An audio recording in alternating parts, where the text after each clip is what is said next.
It's official now. The Hive Hustle podcast about to sit you down. Go and fix your crown. This ain't a grain of salt. Pick your brain and Yo, welcome back. This your boy Mafioso. It's your boy Relic. And we here with McLovin. McLovin. Hey, just so you know, that's I about do my tomorrow. best to try. That's New York. That's New York, right? I think so. The Millie Rock in New York? Okay. Yeah. Oh, yeah. Wrong state. I do my best, but Shout out to New York. I gotta be honest. Like when I hear McLovin, I think of that. What movie is that? That's super Yeah, bad. bro. That's all I Superbad. think of. Yeah. But when I see you, I don't think of him. So I just had to put that out there. I didn't. Is that where it came from? Do you think when they gave you the name? Yeah, 1,000%. Okay, got it. Especially if you've seen what I look like.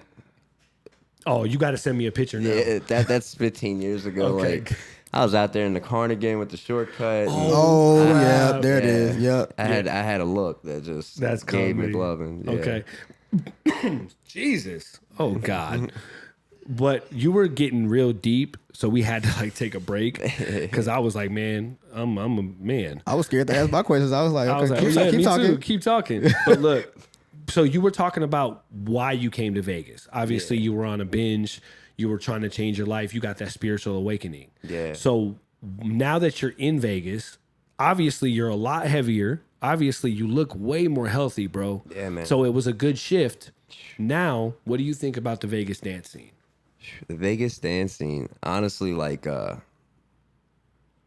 anybody from anywhere in this country, I say like it changed me and matured me in every way I needed, bro. Like I think it's one of those things that it could easily be taken for granted. Yeah.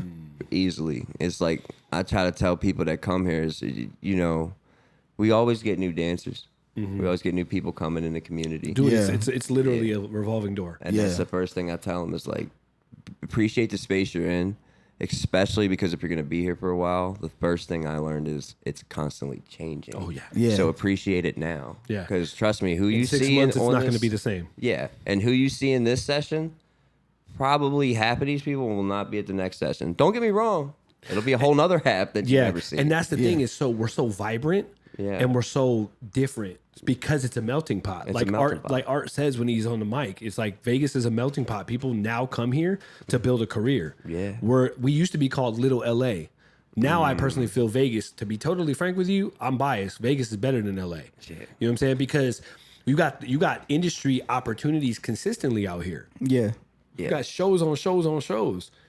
In LA, you got to get an agent. Yeah. There's agencies in Vegas now, legitimate agencies that are looking for dancers consistently. Exactly. So it's like- and then the potential that leaves is you bring all these like high quality dancers in, you know, they finally get the paying jobs they deserve, and then they turn around and a lot of them have the beautiful spirit to give back. So the Yep. people we've been like fortunate enough to be around, they're constantly teaching, they're constantly sharing, spreading Yeah. knowledge, or they're just meeting up with you to chill. And I Yeah. think all those things are It's very important. community based. Yeah. Like me and young Mafioso just sat at the house like till like 1:30 in the morning last night just talking. Yeah. And I don't get to do that a lot. You know what I'm saying? Like having an 8-month-old ain't no joke. You know what I'm saying? Like, and then on top of that, having a 2-year-old and a 9-year-old. You know, so it's like, and if people know me, they know that I was a very selfish person. I had no brothers and sisters. I was an only child. I was a single mom kid, and I didn't change a diaper until my kids. What's wrong with being a single mom kid? Nothing's wrong with it. But if you're a single, if you're an only child and you have a single mom, you're very, very, very attached, and you're a mama's boy. Okay. That's just the truth, bro. Yeah. I got mad love for That's anybody facts. that has a single mom. My mom struggled and went hard Yeah. for me, but because she did all that, I became very codependent on her and that mama figure. Yeah. And that's all I'm saying. And it was for me. You know what I'm saying? That's Yeah. not for anybody else. They could have a totally different story. No, I was just being petty. You are petty. You know, he texts me every day and tells me he's gonna slash my tires. Bro, why you gotta say that on the podcast, bro? Because it's your first episode. I gotta tell everybody. right. What kinda- Because now, if you Why text are you me waking and up I go and thinking outside, that? Why are you if I- texting that? you realize if I go outside thing and in if the anything morning. was ever done to my car, I'm blaming you. I'm not gonna be here.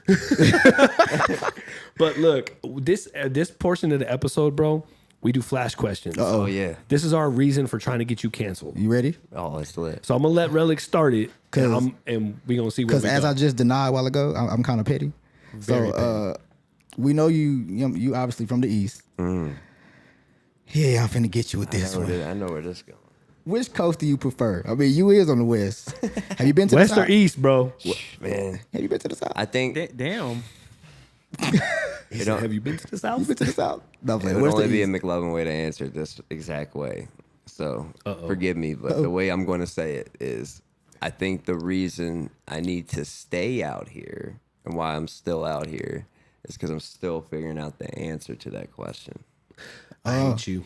Because that was such a cop out, but it was so dope. He literally he bamboozled us, bro. He said, Literally, I'm gonna dodge that bullet for sure.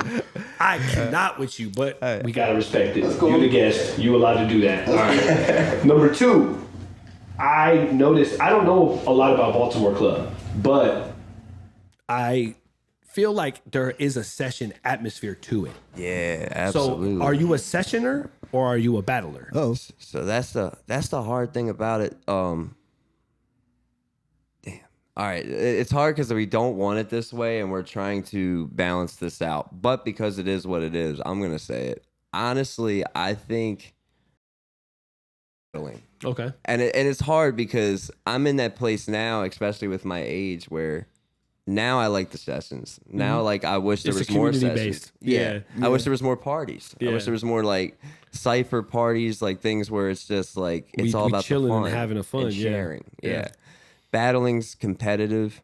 I think what it is that most men, I think all men will understand, is the part that we don't talk about. We all talk about how battling has kind of like been slightly detrimental to the culture, especially like the older crowd. Yeah. Where like it's it been was a little very, very detrimental. toxic. that and yeah. sound like And Trump. it's also because it's very like heavily like based upon now. Like Yeah. now it's like everything's about Dude, there's a battling. battle every weekend Yeah. in the USA. I So- guarantee every weekend of this. Yeah, I see. It's changed how we I dance, see mad flyers. how we approach dance. Literally. Like everything's how we throw certain like things or how our brain just freestyles now. It kind of naturally goes that leads route. to battling. Yeah. Yeah. And I feel like the part that's not talked about that I gotta choose battling still, with all that being said, is because battling is this test, this internal personal test over and over again, that there's like you're constantly dissolved and it constantly changes you. Yeah.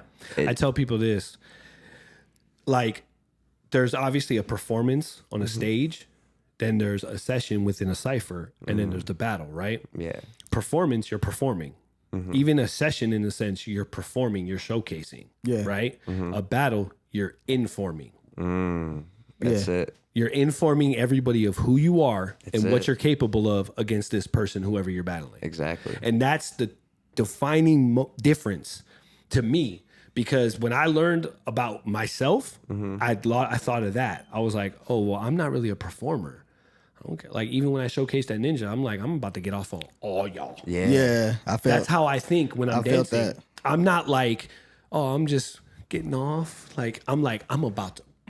Yeah, That's my thought process. That hat move you did, I was like, that's at somebody. My bad. Go ahead. No, you're good. I get excited. It's like, bruh, it's also like you have to balance on this tightrope. Yeah. With your expectations towards like having fun, and like it's a tug and pull the whole night long.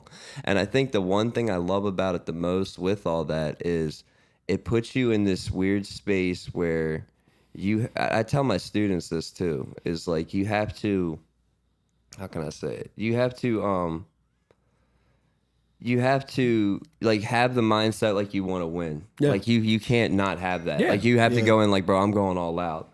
But the beauty in it, everybody gets lost in winning. Yeah. And I think the part I teach my students is, and this is what I've learned from wrestling being a big part of my life. Yeah. It's not about winning or losing. It's about the story. Yeah. It's always about the story. And that's also what battles provide you. Yeah. If you think about how many stories get told in one night at a battle, like at an event, at an experience, like the winner, of course, is the winner. Like, okay, so-and-so just took that. Yeah. But it's always the little in-betweens that you're talking about afterwards. Yeah. You're not really talking about just, he snapped tonight and that's all we're talking about. Bro, like, no, there's it's so many- it's look at There's so-and-so. a Look how pocket. much she's grown, and look at what this person did. It's like everybody's got their story through their own like life, and everybody's lens is different, watching everybody like just kind of grow. And I feel like that's the part about battling again that's not talked about is like the little stories in between. Yeah.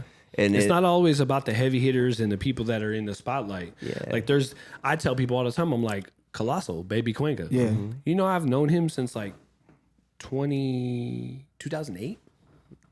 That's a long time. Yeah. I've watched him grow up from high school. I'm thinking he just now came around. Bro, no. I've Shout known out Chris. to that man. Yeah. I've shouts known to Chris forever, bro. And mind you, when it comes down to it, he didn't start crumping until 2015. Dang. The Arc was his first crump event, and it made him change his mind. Now, mind you, I asked him to crump forever before that.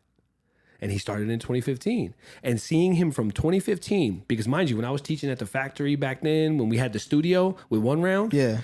when I was teaching back then, he was coming to my weekly Saturday classes. I never knew that. Yeah. I'm And thinking then he danced like 3 years ago or something. no, bro, he's like almost 10 years in now. Wow. If you really think about it. I learned something new today. Yeah, Shout outs and- to that guy. And bro, and He's what such a good the reason guy. I bring him up is because I've watched him grow, and to like drive your point even more is like that's why he got the most the most committed crumper last month for the Yeah. session. Yeah. You get what I'm saying? It's because I'm like, dude, I remember teaching you and you couldn't even arm swing. And that's what I love about the Vegas community, because us OGs and us people that I don't like, I call myself that, but I don't even really consider myself that because I'm not an original crumper. Yeah. I'm second generation. Yeah. Like I don't Snoop, know. Suave, like those are original crumpers. I don't like know what generation I'm he's an in. OG. Jay Crush is an OG. My junior Mafioso, Yeah. he's actually one of the original crumpers in Vegas. He's my OG, but told me he wanted to be under me. Yeah. Wow. Yeah, it's crazy. It's a crazy concept, but we're good, really I knew good he was friends. a veteran, but I didn't know the story No, behind bro, it. Damn. he OG. But crazy. the point I'm making is you watch their stories, and Vegas is so vibrant for having consistent stories, bro. Yeah. So, all right, we're going to take a quick break. We'll be right back. We thank y'all for tuning in. This has been a great ass episode. It has. I'm sorry. I'm so sorry. I was Are you trying to good? I'm having a blast, bro. We'll be right back. We'll be right y'all. back. Like, subscribe, and follow. all that. Are you ready for the ultimate swarm experience? Get ready to immerse. Thank you for tuning in to another episode of the Hive Hustle podcast. Do me a favor, like, subscribe, hit the bell for notifications. Also, follow our partner Swarm Branding. We'll see y'all next time.